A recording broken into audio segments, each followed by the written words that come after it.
అనకాపల్లి జిల్లా collector Vijayakrishnan, Chodavaram MLA KSNS Raju ఆధ్వర్యంలో స్వచ్ఛ భారత్ స్వచ్ఛ ఆంధ్ర కార్యక్రమం నిర్వహించారు.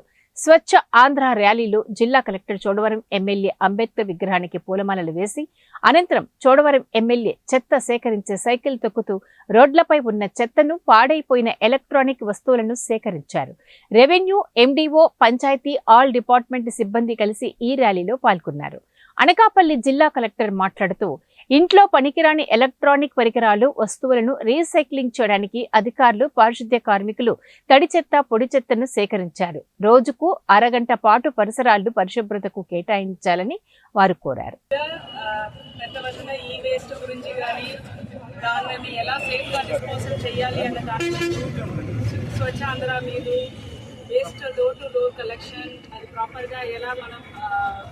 కలెక్ట్ చేయాలి, రీసైకిల్ చేయాలి, రీయూజ్ చేయాలి అనే టాపిక్ దీంట్లో పార్టిసిపేట్ చేయడానికి మన జిల్లా ఇన్ఛార్జ్ అధికారి దీక్ష గారు కూడా వచ్చారు.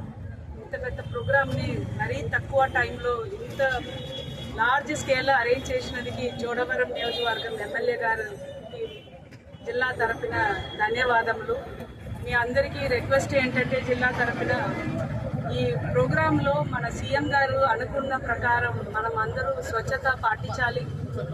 ఒక చిన్న పేపర్ కూడా తెర మీద మనం విసరక ముందు అది గురించి ఆలోచించాలి. ఏదో ఒక మనిషి వచ్చేది క్లీన్ చేస్తే కానీ నేను శుభ్రంగా ఉంచను, పబ్లిక్ ప్రాపర్టీ అని అనుకోకుండా మనం అందరూ స్వచ్ఛతలో ఒక భాగంగా మన వాళ్ళ ఎంత చేయగలుగుతామో అన్నీ చేయండి. రోజుకి అబ్జర్వర్ గారు, పీడీ డుమా, అలాగే మండల అబ్జర్వర్ గారు, డిస్ట్రిక్ట్ పంచాయతీ ఆఫీసర్ గారు, స్పెషల్ ఆఫీసర్స్ అందరూ, ఎంపీడీఓ గారు, ఈఓ గారు, తహసీల్దార్ గారు, ఈఓ బిఆర్ డాడీ గారు, అందరూ మొత్తం అధికారులు, అనధికారులు, ప్రజలు, అలాగే ప్రజాప్రతినిధులు, సర్పంచ్ గారు, ఎంపీపీ గారు, మాజీ ఎంపీపీ గారు, మొత్తం అందరూ నాయకులందరూ కూడా పాల్గొన్నారు.